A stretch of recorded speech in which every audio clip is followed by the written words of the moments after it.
Mars 1972, mars 2019, l'Organisation pour la mise en valeur du fleuve Sénégal a 47 ans d'existence. Depuis sa mise sur pied, l'organisation œuvre pour l'intégration des peuples entre les 4 États membres que sont le Sénégal, la Mauritanie, le Mali et la Guinée.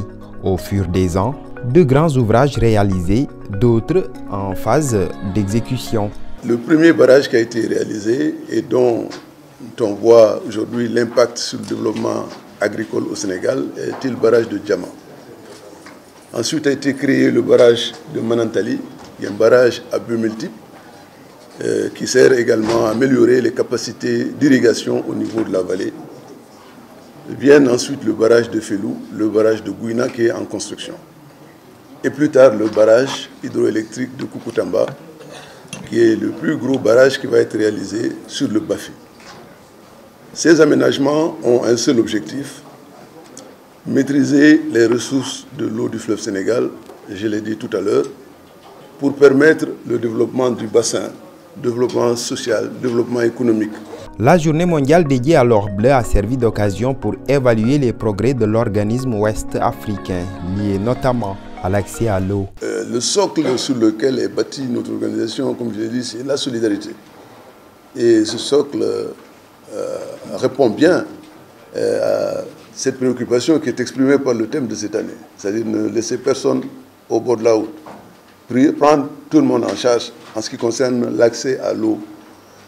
C'est pourquoi nous vous avons ce matin exposé un projet qui est financé à travers, on va dire, un prêt que les États ont contracté auprès de la Banque mondiale, qui est le programme de gestion intégrée des ressources en eau, le développement des usages.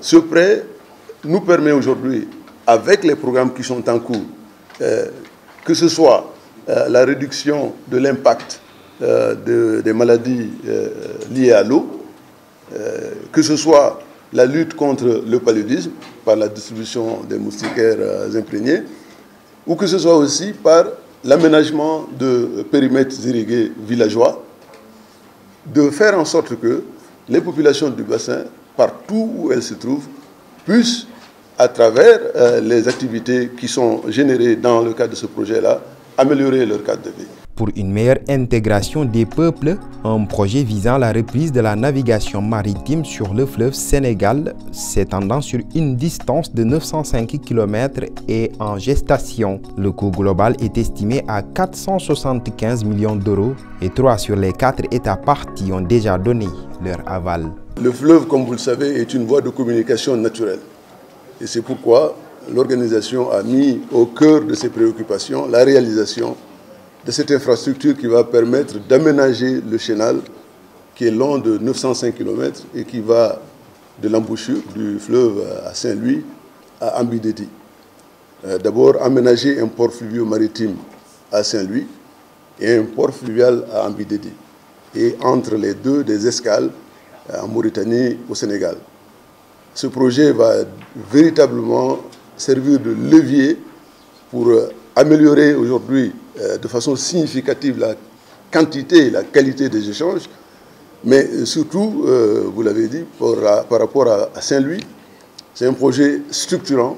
La ville va avoir à la fois un port de pêche moderne, un port de plaisance, mais surtout le port qui va, à mon sens, désenclaver beaucoup plus le Mali.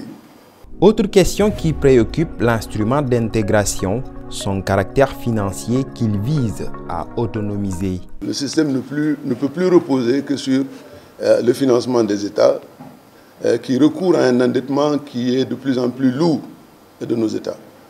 C'est pourquoi cette question a été étudiée. Le rapport est disponible et il va être bientôt soumis au Conseil des ministres. Et nous pensons que lorsque cette réforme va être mise en œuvre, elle permettra à l'organisation de se doter véritablement d'outils nouveaux et d'améliorer la coordination du système parce qu'aujourd'hui, il y a un système. Au départ, il n'y avait que le Haut-Commissariat. Il y a des structures nouvelles qui sont créées.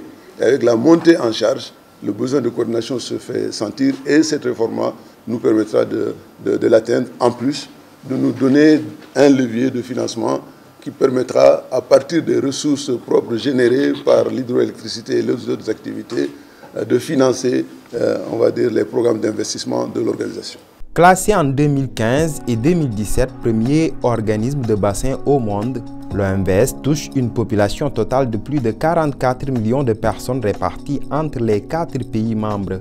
3 axes principaux fondent son programme de développement intégré, notamment le développement du potentiel hydroélectrique, celui agricole de la vallée et du delta, et le développement de la navigation fluviale.